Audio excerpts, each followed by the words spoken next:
Buenas tardes a los miembros de esta clase del curso de verano de la Escuela de Filosofía correspondiente al año 2024. La religión es parte del universo simbólico de las sociedades. Sostiene David Hume en su Historia Natural de la Religión que hasta el momento en que él escribió ese texto, y pienso que eso se puede traer hasta el presente, no existe pueblo sin religión, como no existe pueblo sin música y no existe pueblo sin danzas. La religión es un invariante antropológico.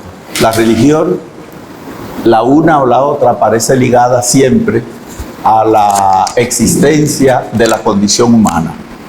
No así la escritura, no así la filosofía, que aparecen tarde en el tiempo. Pero el tema nuestro es la religión como frontera identitaria, ha dicho el doctor Flete, referida a la República Dominicana. Empecemos por el principio. Deja dicho Cicerón que la historia es magister vitae, es decir, la vida de los hombres, así en términos individuales como colectivos, tiene una estructura narrativa y para comprenderla es necesario remitirse al pasado, al presente, para poder auscultar de algún modo el porvenir. Hablemos un poco del pasado. Remitámonos al 27 de marzo de 1495, es decir, apenas 2 años y unos meses después de la llegada de los europeos, en la persona encabezado por Colón y quienes le acompañaron. Y recordemos que los europeos entran a la isla por la parte norte, específicamente por el área que hoy pertenece o corresponde a Puerto Plata. De hecho, el primer asentamiento europeo en América es en la Isabela. Pero ellos inician un lento proceso de avance por la cordillera septentrional y llegan hasta el Valle del Cibao. Bueno, no voy a referirme a lo que dice Colón acerca del Valle del Cibao y por qué llama a esas tierras recién vistas por él, descubiertas por él para los europeos, pero no para los aborígenes que ya habitaban aquí. ¿Por qué él llama a esas tierras española o la española? ¿Y por qué al primer asentamiento lo denomina la Isabela, en honor a la reina Isabel la Católica? Eso podría ser materia de otro diálogo. La cuestión es que en ese proceso de avance, el 27 de marzo de 1495, tiene lugar una batalla en el Santo Cerro, en lo que luego sería la Concepción de la Vega. Los aborígenes resisten y los conquistadores pretenden forzar el paso. Y por primera vez aparece una virgen, han aparecido muchas después, aparece una virgen en lo alto del Santo Cerro, que tomaba las flechas que los aborígenes le lanzaban a los europeos y se las devolvía. Esa es la narración que recoge Bernardo Pichardo en su historia de Santo Domingo. Eso nos muestra dos cosas. Lo primero, que los dioses mayores, menores, secundarios, terciarios, responden siempre a una nacionalidad. Y en el caso de la Virgen de las Mercedes, en este caso, ella estaba respondiendo al pueblo del que formaba parte, que era en ese caso el pueblo español. Pero desde el punto de vista de la identidad, ese es un ejemplo de traición a las búsquedas futuras del ser nacional. ¿Por qué? Porque en ese caso la Virgen estaba poniéndose del lado de uno de los tres costados de la dominicanidad. En este caso, el costado europeo y muy específicamente el costado español. Hay otro momento en el que no ya la Virgen, sino quienes les rendían culto a ella, a Jesús, a Dios, a la Virgen de la Altagracia, parece que jugaban a traición, y aparece retratado vivamente en la proclama de la independencia de José Núñez de Cáceres, donde él dice exactamente lo siguiente, dice: debo también preveniros contra otro escollo no menos peligroso, ya que por vuestro candor y docilidad estáis muy expuestos. Se os acercarán otros enemigos de la patria, cubiertos con la máscara de la religión, y os querrán persuadir de que cometéis una infidelidad, porque los reyes y sus coronas están sostenidos del brazo fuerte del Todopoderoso. No los escuchéis, dice él, que la religión que bajó del cielo, que es santa y nos enseña de tantos modos infalibles la igualdad de nuestro origen y destino, no puede proteger las iniquidades de unos déspotas coronados que ocupan tronos, teñidos con la sangre de millares de sus semejantes, que ascendieron a ellos con violencia y los retienen por la fuerza. O sea, aquí vemos una suerte de punto de inflexión en el que el primer héroe, el primer independentista dominicano, trata de tomar distancia de la religión oficial, imperial, pero sin renunciar al credo católico. De hecho, las relaciones que va a desarrollar Núñez de Cáceres y el equipo que asume el gobierno el 1 de diciembre de 1821 va a ser muy cercano al padre Valera, el mismo que luego tendrá que salir de manera casi violenta hacia Puerto Rico por la persecución de los invasores meses después. Pero bueno, lo que quiero destacar en este momento es que la religión es uno de los componentes básicos de los universos simbólicos de los pueblos. O sea, la religión corre pareja a los hábitos mentales, a los usos y costumbres, que incluyen desde el folclore hasta la culinaria y naturalmente a la lengua. O sea, la religión da orden al caos que es la vida. La religión es respuesta al terror de la inseguridad que representa lo incondicionado, lo que queda por delante, y de ese mismo modo representa una cifra de esperanza. O sea, la religión es inseparable de la utopía. Bien que las utopías, como las conocemos en filosofía, procuran desde el Timeo y la Nueva Atlántida de Bacon, o la Ciudad del Sol de Campanella, las utopías pretenden traer el cielo a la tierra, pero las religiones nos procuran la garantía de una vida futura. En ese sentido, la religión es una respuesta a la incertidumbre y al dolor de vivir. En ese sentido, la religión es un principio de esperanza. Y a propósito de ese principio de esperanza y de el factor unitivo que ha representado, al que nos vamos a referir a seguida, la religión en el caso de los dominicanos, valdría preguntarse, ya que estamos en un encuentro de filósofos, valdría preguntarse si los pueblos, si las naciones necesitan más de verdades que de creencias para permanecer unidos. Si lo que mantiene unida a una nación es un conjunto de verdades científicas o un imaginario que les permite nuclearse, que les permite seguir andando y soñar con un futuro de promesa juntos. En el caso de la República Dominicana, en el caso de los dominicanos, mejor dicho, que es mucho más apropiado, la religión ha sido un factor unitivo fundamental. ¿Por qué? Porque dice, por ejemplo, John Stuart Mill en La utilidad de la religión, un ensayo breve pero formidable sobre el tema religioso, que es un tema filosófico por excelencia, porque una cosa es practicar una religión, pertenecer a una religión, y otra cosa es mirar la religión como un fenómeno social, humano, constante en la historia, en el devenir de la humanidad.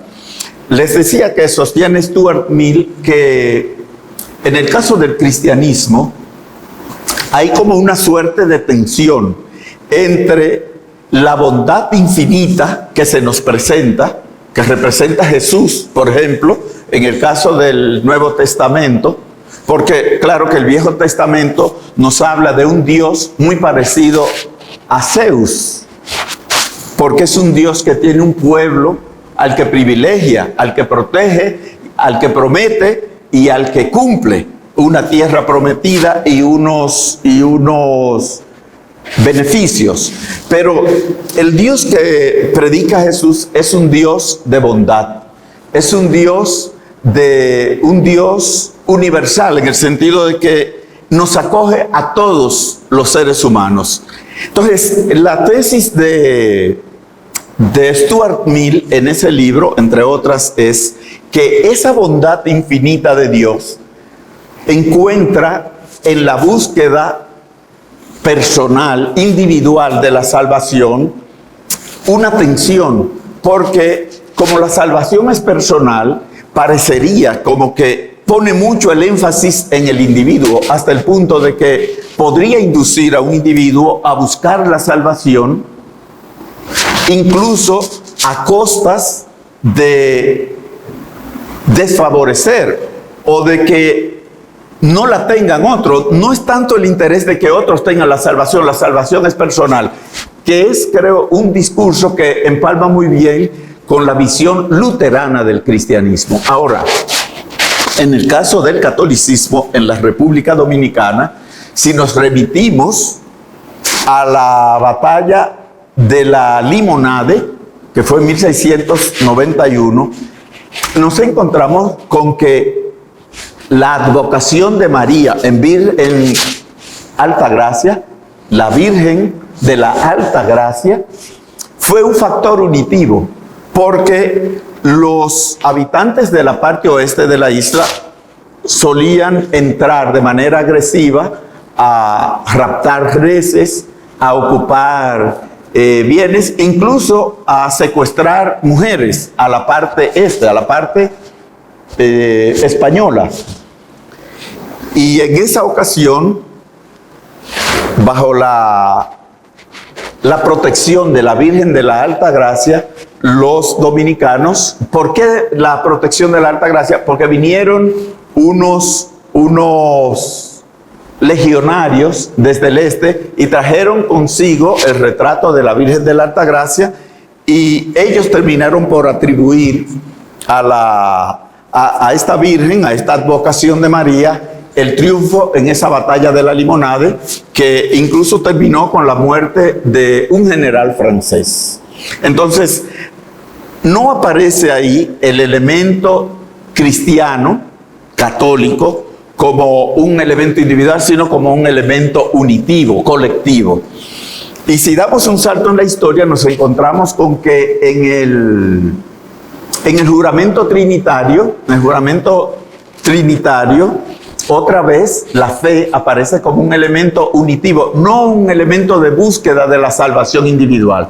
Y nada más hay que recordar cómo comienza el juramento: en nombre de la Santísima y Augustísima Trinidad de Dios Omnipotente, nosotros, trinitarios, en nombre de nuestro fundador y presidente Juan Pablo Duarte, etc. O sea que en ese caso también la fe, la religiosidad, se convierte en un elemento que facilita que posibilita, que viabiliza un proyecto de vida en común de los dominicanos. Entonces, en ese mismo juramento no hay por qué pasar por alto que también queda diseñado el pabellón de la República Dominicana. Y ese pabellón trae una cruz blanca que es el símbolo, según Duarte, no del sacrificio, sino de la redención de los dominicanos, que así se llama, así lo llama él. Luego, en otro momento crítico para la República Dominicana, que es el momento de la intervención norteamericana de 1916 a 1924, intervención militar, porque intervención la tenemos hoy en otros muchos órdenes y la tuvimos desde principios del siglo en términos económicos. Otro elemento importante de unicidad del factor nacional es el momento de la coronación de la Virgen, que precisamente mañana cumple 100 años, 102 años, porque fue justamente el 15 de agosto de 1922 que se produce la coronación. Se aprovechó para coronar la Virgen, se hizo una gran procesión que partió de Higüey, de la iglesia de San Dioniso, y se trajo la Virgen hasta la Puerta del Conde. Prestemos atención a los símbolos. O sea, desde Higüey, Santuario de la Virgen, hasta la Puerta del Conde, donde se proclama la independencia. ¿Hasta qué punto influyó o no eso en la salida de las tropas norteamericanas? Hay que tomar en cuenta la importancia de los universos simbólicos. Prestar importancia al rol de la subjetividad en la construcción de la historia. O sea, ¿qué significa para los dominicanos decir soy cristiano o soy católico? ¿Qué significa? Significa decir no soy protestante de manera indirecta, que es la religión no oficial pero mayoritaria en los Estados Unidos. ¿Y qué significa decir soy cristiano? Quiere decir no practico el vudú.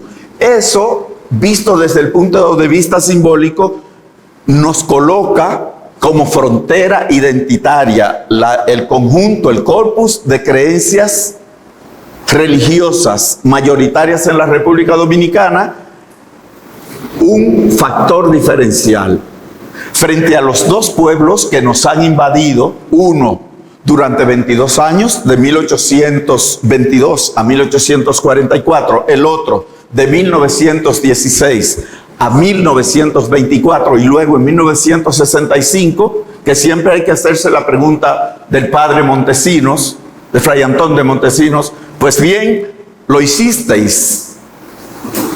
¿Con qué derecho? ¿Quién te autorizó? ¿Con qué derecho pisaste una tierra que no es tuya? ¿Con qué derecho sigues hoy tratando de tomarla, de invadirla, de expoliarla, de despojar a sus auténticos herederos de ella? A ambos, porque ambos son lo mismo desde ese punto de vista.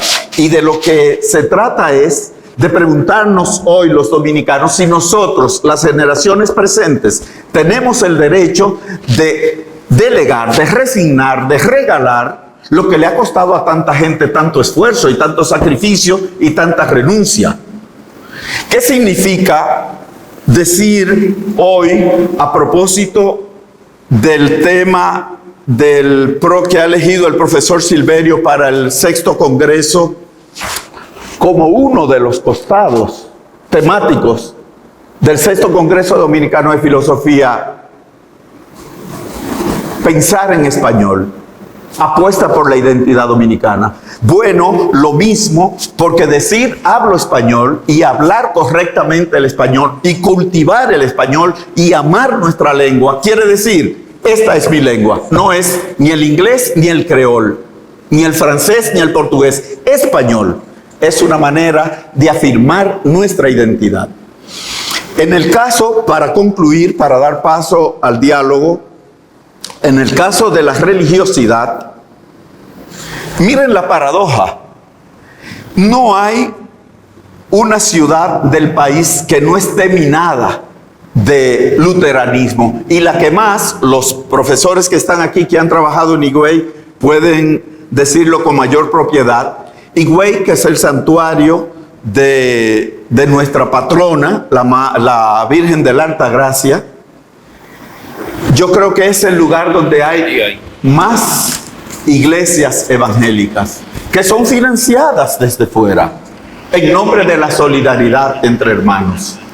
No es que tengamos nada en contra de ninguna otra denominación, sino estamos haciendo una suerte de fenomenología de lo que hay. Y no está de más nunca recordar que en el proyecto de Constitución de Duarte, a la que se reconoce como religión del pueblo dominicano, sin desmedro del reconocimiento a practicar cualquier otro credo, y eso aparece también en la proclama de Núñez de Cáceres, esa es la religión católica. ¿Por qué la religión católica? Bueno, porque la religión católica es un dato de la realidad. Es un dato de la realidad. La religión católica fue la religión que se impuso y contribuyó a dar forma y manera a la identidad de los dominicanos. No podemos pelearnos por la historia. Eso es un dato de la realidad. Pudimos, si nos hubiera conquistado otro costado civilizatorio, pues hubiéramos tenido otra religión, o confucianista, o hubiéramos sido budistas, hubiéramos sido islámicos o musulmanes, pero no, ocurre que la potencia que impuso sus invariantes culturales aquí fue una potencia que era católica y hablaba castellano. Entonces, ¿qué quiere decir esto? Que sin desmedro de otras prácticas doctrinarias, yo creo que decir hoy soy cristiano o soy católico, hablo español y tengo tales o cuales usos culinarios o étnicos en sentido general, es una manera de fortalecer la dominicanidad. Quienes creen que la dominicanidad no está en peligro, necesitan afinar la mirada. Muchísimas gracias.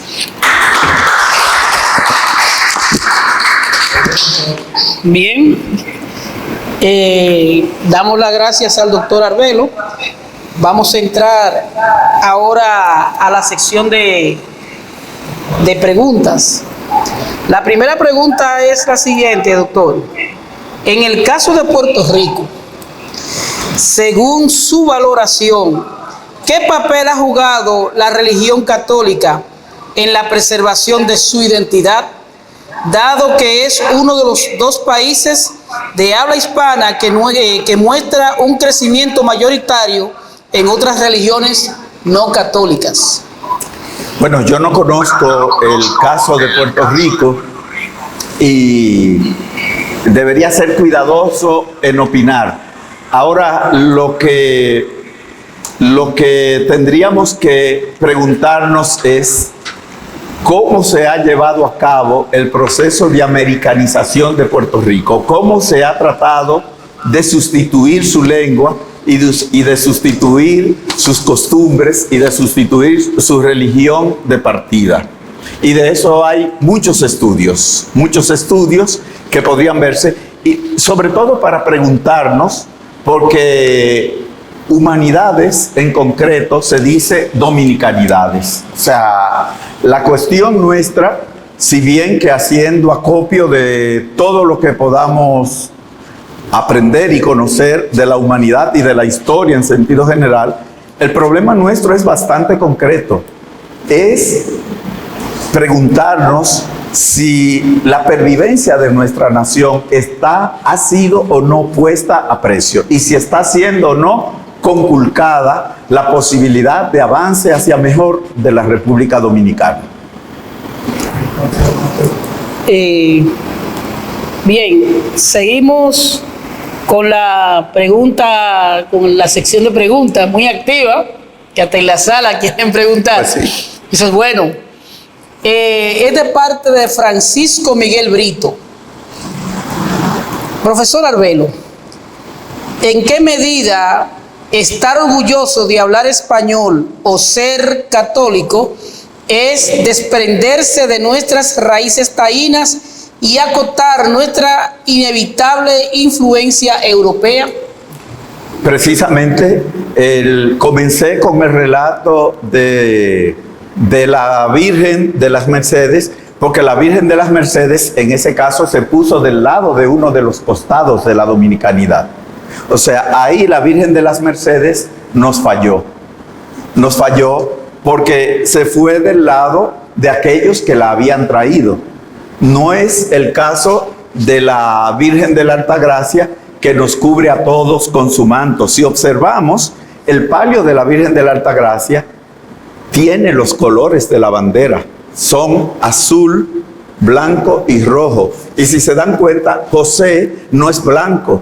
La que es blanca es la Virgen y el niño es cobrizo. O sea que también en términos raciales, la Virgen de la Altagracia nos expresa a nosotros. O sea, como parte de nuestro universo simbólico, la Virgen de la Altagracia nos representa mejor que la Virgen de las Mercedes, que en ese caso tomó partido en contra de los aborígenes.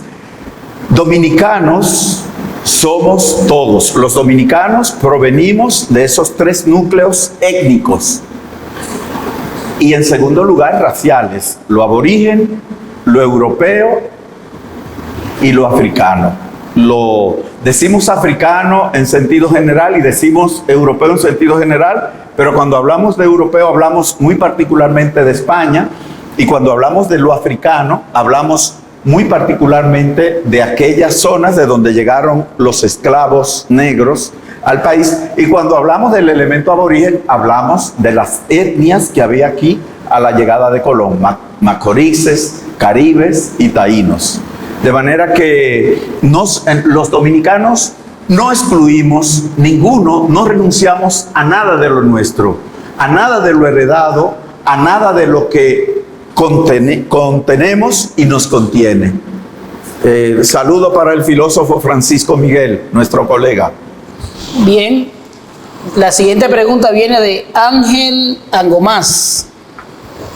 Pregunta: ¿la dominicanidad no debe ir evolucionando en cuanto a las iglesias evangélicas, pues son una realidad, porque las identidades no son cerradas al cambio? Las iglesias evangélicas son parte del ser del dominicano, pero estamos hablando del enfoque histórico. No se trata de excluir e iniciar ahora una guerra santa contra los evangélicos, sino de ver los datos de la realidad, cómo se formó y a qué responde el financiamiento de determinadas denominaciones religiosas, y quién lo hace, de dónde vienen, por qué si yo, que podría vivir muy bien si lo hiciera, si yo decido montar un tarantín religioso, al poco tiempo tendría edificios y vehículos de lujo, como yo lo he visto en mi pueblo natal. Mientras que desde las iglesias católicas de aquí se envía dinero, o se enviaba al Vaticano, las iglesias luteranas desde Estados Unidos reciben cuantiosas sumas de dinero, cuantiosas ayudas. Si eso es ingenuo o casual, no sé, pero no me parece, porque en materia política y geopolítica no hay casualidades, ni coincidencias, ni azares. Todo eso está pensado. Y si logramos turbar el universo simbólico de una comunidad, obviamente estamos apostando a perderla en el tiempo, a que pierda su horizonte de ser. Ahora, ¿es evolucionable? ¿Evoluciona la identidad? ¿En qué sentido? ¿En qué sentido? ¿Qué significa evolucionar? ¿Hacia la Agenda 2030?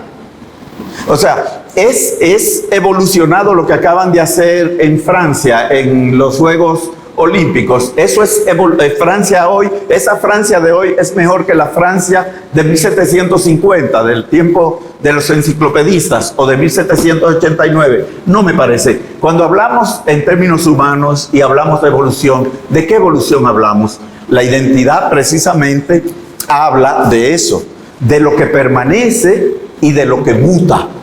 Pero para permanecer, un conglomerado tiene que tener unos invariantes básicos. Entonces, cuando hablamos de que evolucione la identidad del dominicano, ¿hacia qué? ¿Hacia hablar inglés? ¿Hacia hablar creol? ¿A ser musulmán? ¿A cambiar nuestros hábitos alimenticios? ¿Nuestros hábitos, nuestros usos y costumbres? ¿Qué es evolucionar? Dejar de ser lo que somos. Si tuviéramos tiempo, les recordaría la aporía al público que nos sigue de la aporía de Zenón, del grado de los 3 granos de trigo y el montón de trigo. Pero no hay tiempo para hacer cuentos en esta tarde.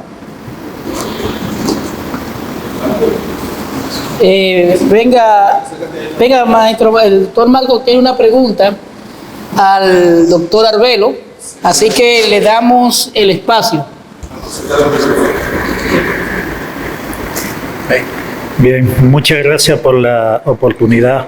Profesor, escuchando su visión sobre el catolicismo y el rol del mismo en la identidad del dominicano, es importante el estudio de la historia, y hace poco en una investigación documental que estoy haciendo, leí sobre la concesión de Juan Bosch para tener un entendimiento de la pequeña burguesía en la conformación del Estado moderno dominicano, y decía específicamente que parte de ahí, de esa primera clase clerical que llega a las colonias, que empieza a protestar por el trato a los indios, pero luego esa misma clase clerical o pequeña burguesía, como lo llama Juan Bosch, se tornó un poco deshumanizante, un poco antipática y alejada de los valores cristianos cuando tuvo que ver con el tema de los esclavos, de los negros africanos que fueron introducidos al país. ¿Qué visión o qué le parece a usted la concesión que nos da Juan Isidro Jiménez Grullón en su obra La República Dominicana, una ficción, sobre esta posición que él mismo asume de que esa cosmovisión que fue impuesta y que forjó la identidad del dominicano fue totalmente apartada de los valores humanos y cristianos? Bueno, usted me lo pone fácil, porque yo hice mi tesis de grado acerca de Jiménez Grullón y bueno, soy un lector de Don Juan, pero yo creo que lo principal, colega Zavala, es distinguir al actor del cuerpo doctrinal. O sea, yo sé que mucha gente hoy en la República Dominicana desencanta de Duarte, y mucha gente hoy desencanta de nuestro credo doctrinario, religioso, mayoritario, por la acción de algunos de sus representantes. O sea, claro que yo sé que hay sacerdotes violadores y pastores violadores y sacerdotes mentirosos y sacerdotes ladrones y pastores ladrones y pastores por igual. Pero ¿y eso qué tiene que ver con el credo cristiano católico? ¿Qué tiene que ver eso con la doctrina? Yo me reclamo cristiano. Yo me reclamo cristiano porque yo me remito a Jesús, al Nazareno, como me remito a Duarte. Eso no tiene nada que ver con las simplificaciones o con la utilización o con el uso político que mucha gente hace de la imagen de Duarte. Lo que hay que remitirse a los evangelios. vayan a los evangelios. O sea, quienes nos están escuchando, lean los evangelios, lean a Duarte, hagan del ideario de Duarte una bandera y olvídense del uso que han hecho de Duarte y de lo que dicen de Duarte quienes hoy pretenden disque desconstruirlo. Por ejemplo, remitámonos a Duarte. En Duarte tenemos las claves de lo que se necesita hoy para la regeneración de la República y para la regeneración moral de nuestro país. En Jesús también tenemos muchas de las claves. Así que el Papa puede hacer lo que quiera y el pastor de la iglesia a la que yo asisto y el representante de la sociedad Watchtower puede hacer lo que él quiera. No es a ellos. Jesús no dijo, sigan al pastor de la iglesia Asamblea de Dios de Gaspar Hernández. No. Háganse imitadores de mí. Tomemos el sermón de la montaña. Tomemos las parábolas de Jesús. Tomemos los planteamientos de Duarte.